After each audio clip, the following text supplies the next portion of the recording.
ആലമീൻ. മഹാനായ സാബിത്തുൽ ബുനാനി റളിയല്ലാഹു അൻഹുവിന്റെ അരികത്തേക്ക് ഒരാൾ വന്നു. ഒരു ചെറുപ്പക്കാരൻ വരാൻ.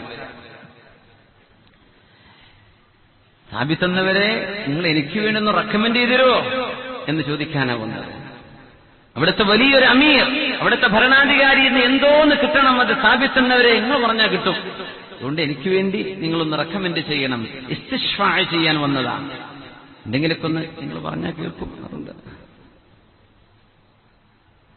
സാബിത്ത് തങ്ങൾ പറഞ്ഞു, വാ കൂടെ കൂട്ടി. ആരടുത്തേക്ക് പോവാന്നറിയോ? അവിടുത്തെ അമീറിന്റെ ഭരണാധികാരിയുടെ അരികത്തേക്ക് പോവാണ്. എന്തോ ഒരു രസമുള്ള യാത്ര എന്നറിയോ? എന്തിനെ പോകുന്നത്? ഇയാളുടെ ഒരു ആവശ്യം നിർവഹിച്ചു കൊടുക്കാനാണ്. അങ്ങനെയുണ്ട്. റെക്കമെൻഡ് ചെയ്യാൻ കഴിയുന്ന ആളുകൾ അത് ചെയ്യണം എന്ന് പറഞ്ഞിട്ടുണ്ട് റസൂലുള്ളാഹി സ്വല്ലല്ലാഹു അലൈഹി വസല്ലം. റെക്കമെൻഡ് ചെയ്യുക. അറബികളൊക്കെ അത് വല്ലാതെ ചെയ്തു, പക്ഷെ ഓവറാണെന്ന് നമ്മൾ മനസ്സിലാക്കുന്നത് ചിലതൊക്കെ അല്ലേ. വാസ്ത ചെയ്യാന്ന് പറഞ്ഞത് അതൊക്കെ ഇസ്തിശ്ഫാഇന്റെ ചില സുന്നത്തുകളുണ്ട്. നിങ്ങൾക്ക് ഒരാൾക്കൊരു ഉപകാരം ആരോടെങ്കിലും പറഞ്ഞു ചെയ്യിക്കാൻ കഴിയുമെങ്കിൽ നിങ്ങളത് ചെയ്യണം എന്നാണ്. ഒരു മുസ്ലിമിന്റെ പ്രയാസല്ലേ അത് വിചാരിച്ച് ഹക്ക് ബാത്തിൽ ഹക്കിനെ അട്ടിമറിക്കുന്ന രീതി അങ്ങനെയൊന്നും പറ്റില്ല. സാബിത്ത് റളിയല്ലാഹു അൻഹു പോവാൻ കൈപിടിച്ചു പോയി. فكان لا يمر بمسجد إلا نزل فصلى ركعتين. ഇവിടുന്ന് താമരശ്ശേരിക്ക് പോവാണെന്ന് ഉദ്ദേശിക്കുക. കുറെ ദൂരമുണ്ടോ? എത്ര? എന്നാ വിട്ടു. എന്നാ ഇവിടുന്ന് നമ്മൾ പോകുന്നത് കൊയിലാണ്ടിയിലേക്കാണ്. താമരശ്ശേരിയിൽ നിന്ന് കട്ട് ചെയ്തിട്ട് പോവാലോ, എടുത്തോട്ട് തിരിഞ്ഞാൽ കൊയിലാണ്ടിക്ക് എത്തിയില്ലേ.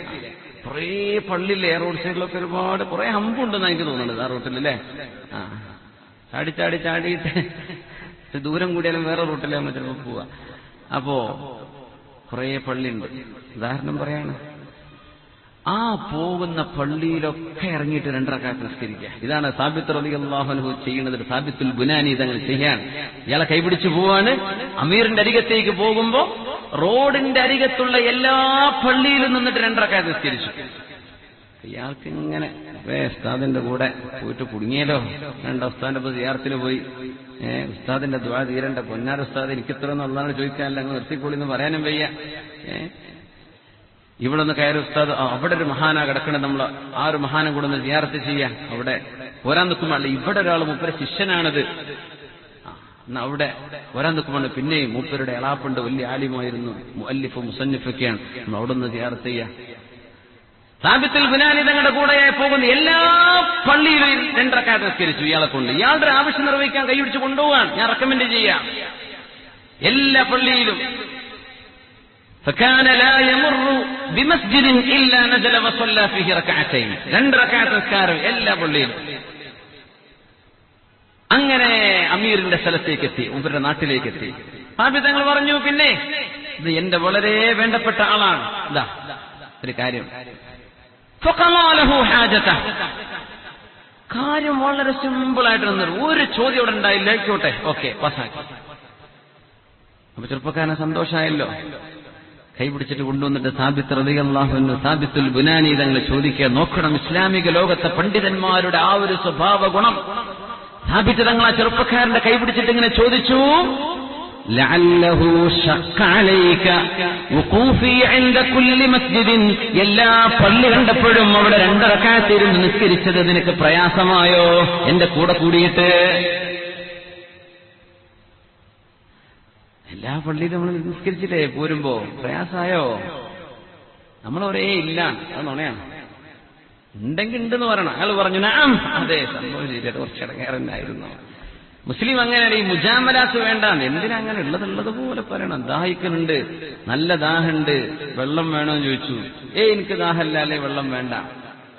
അത് കിർബത്താണ്, ഒരു ചെറിയ നുണയാണ്. അതൊക്കെ ദാഹമുണ്ടെന്ന് മൂപ്പർക്ക് പറയാ, പഠിച്ചവന് പറയാം, എന്നാ കുടിച്ചുകൂടെ, ഉണ്ടെന്ന് പറഞ്ഞൂടെ. അല്ലെങ്കിൽ ദാഹമുണ്ട്, ഞാൻ ഇപ്പൊ കുടിക്കണില്ല, അതൊരു നല്ല വാക്കാണ്.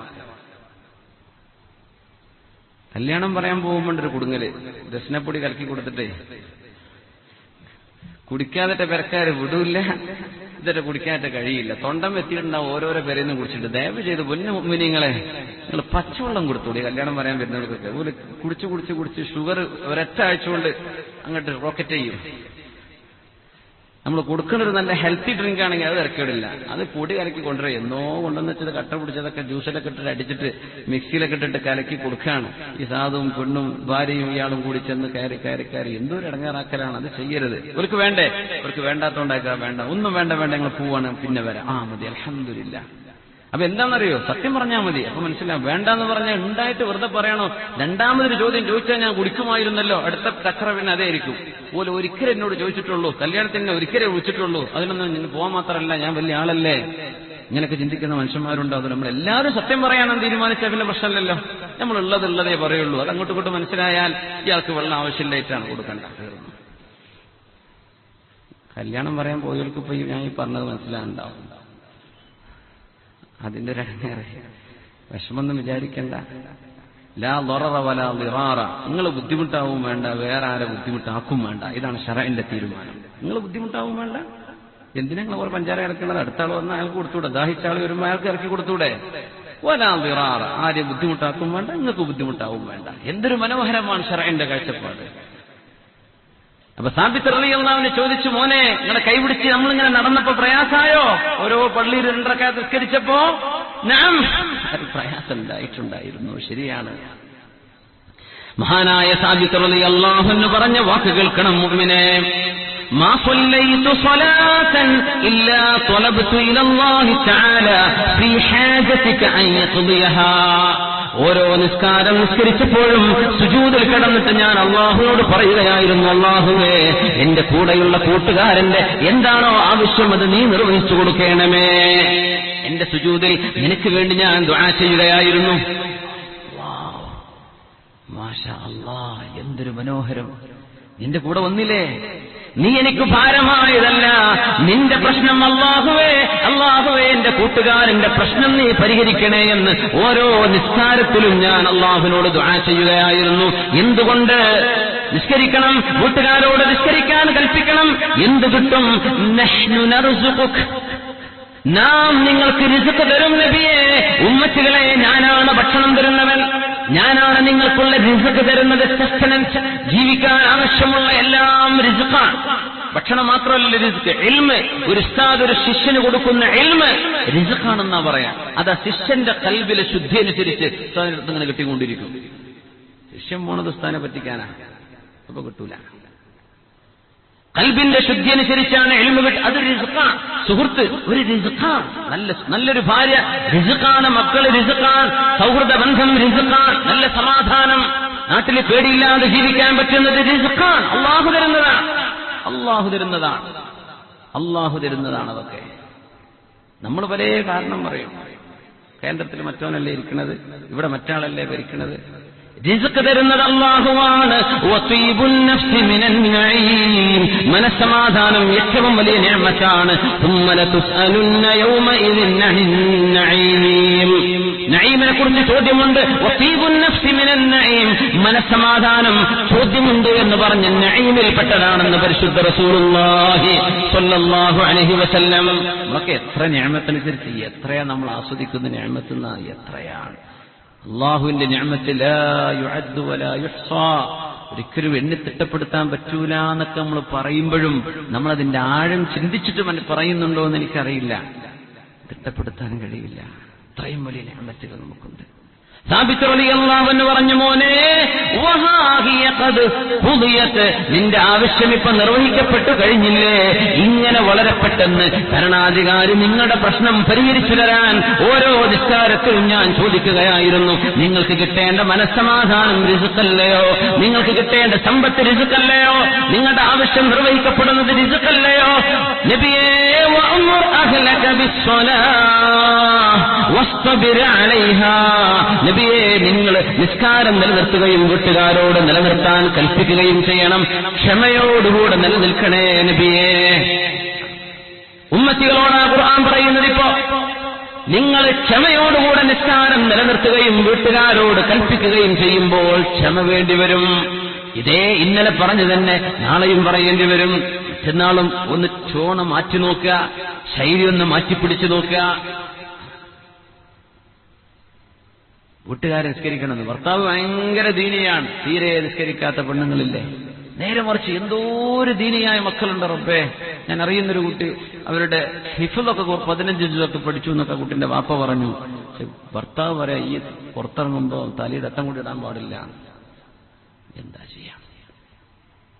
വലിയൊരു വിഷമത്തിൽ. അള്ളാഹു കുട്ടിക്ക് നല്ലൊരു ജീവിതം അള്ളാഹു നൽകട്ടെ. ആമീൻ യാ റബ്ബൽ ആലമീൻ. അങ്ങനല്ലേ ചെന്നുപെടുന്നത് എന്തെല്ലാം രീതിയിൽ.